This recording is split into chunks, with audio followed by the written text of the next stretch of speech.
Bom dia, crianças! Como é que vocês estão? Hoje nós vamos iniciar, mais uma aula.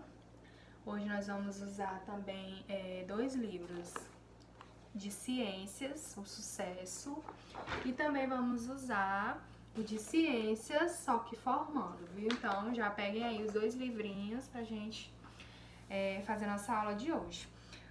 No livro de ciências hoje, do Sucesso, nós vamos começar nosso assunto do segundo bimestre falando sobre o reino vegetal, né? Os vegetais são as plantas, né, que vivem aqui no meio ambiente. O reino vegetal, ele é conhecido cientificamente, né, de acordo assim com a denominação dos cientistas, de plantae. E ele é formado por todas as plantas, né?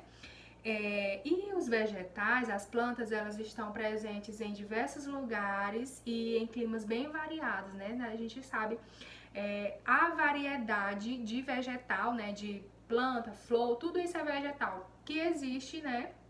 No planeta Terra. Tem cores diferentes, formatos, tamanhos, e aqui no Brasil mesmo, no nosso país, a gente encontra uma variedade enorme, né? De vegetais, de plantas. E os vegetais, eles também são seres vivos, assim como nós, porque eles nascem, crescem, reproduzem-se e morrem. Então, eles têm o mesmo ciclo de vida que a gente, por isso é considerado um ser vivo, né?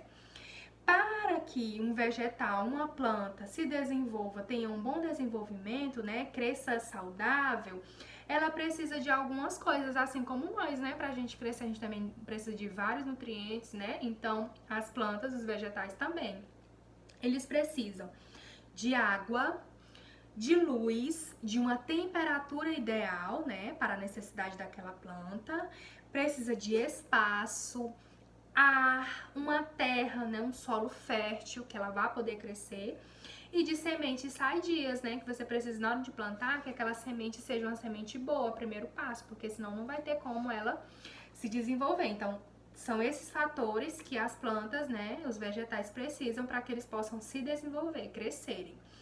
E uma ideia, né, uma coisa legal dos vegetais que apesar deles serem seres vivos, assim como nós e os animais, eles diferentes do ser humano e dos animais, eles não precisam ou eles produzem o seu próprio alimento.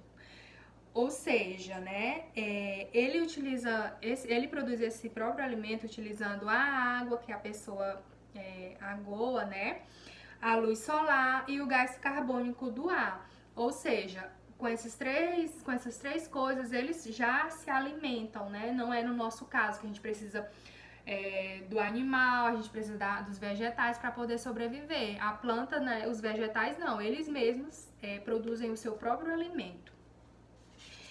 Lá na página 64, a gente pode ver, como eu já falei, que existem diferentes tipos de vegetais das mais variadas espécies, né? E de tamanhos, cores diferentes. E a gente divide eles em três, né? Os vegetais. Temos vegetais terrestres, aquáticos e também aéreos.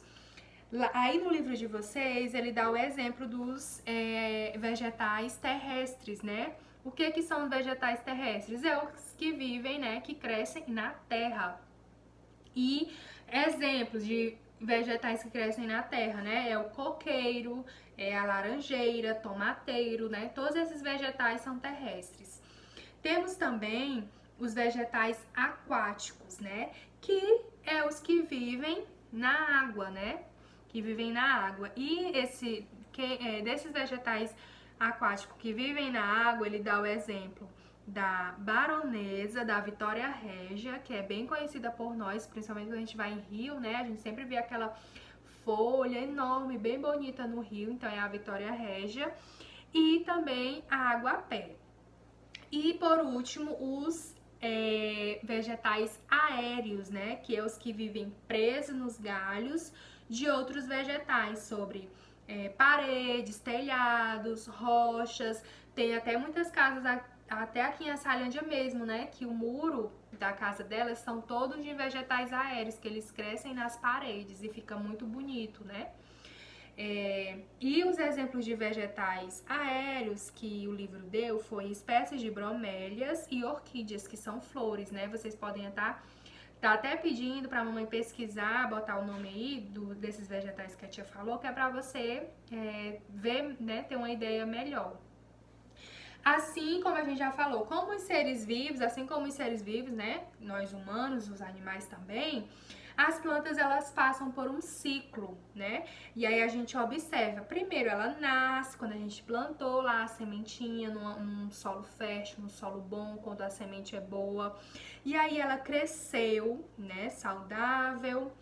Depois ela reproduziu, ela deu frutos, né? Seja uma manga, seja um abacate, seja uma banana, entre várias frutas que a gente adora. E quando ela cumpriu, né, quando ela cumpriu seu legado, né, na terra, ela morre, né? Ela vai descansar. Então, tem todo um ciclo da vida. E tem uma embaixozinho aí tá falando mais uma curiosidade, né? Que algumas plantas, alguns vegetais, eles crescem bem rápido, que é fácil, né, para você cultivar. Enquanto outros, né, tem um tempo mais devagar, né, demora mais. E às vezes demora anos, né, para atingir o tamanho real dele. E aí ele dá um exemplo. E aí também tem uns que vivem bastante tempo e outros que o seu tempo de vida não é tão grande. E o exemplo é a planta, né, a árvore baobá. Você pode até pesquisar, é uma árvore que fica enorme, com um tronco assim, o caule dela bem grosso, bem largo, e ela vive muitos anos. E outros, né, vivem pouco tempo, e ele deu o exemplo do milho, que realmente quando o milho já nasce, já tem a colheita, né, a gente já colhe, já produz o alimento e aquela árvore já não serve mais, já foi arrancada, já vai ter que ser plantada outra. Então, é isso sobre o reino vegetal. Agora a gente vai para a atividade na página 65 até a página 66. São 5 questões que também tá bem tranquila para responder. E é isso, beijos e até amanhã.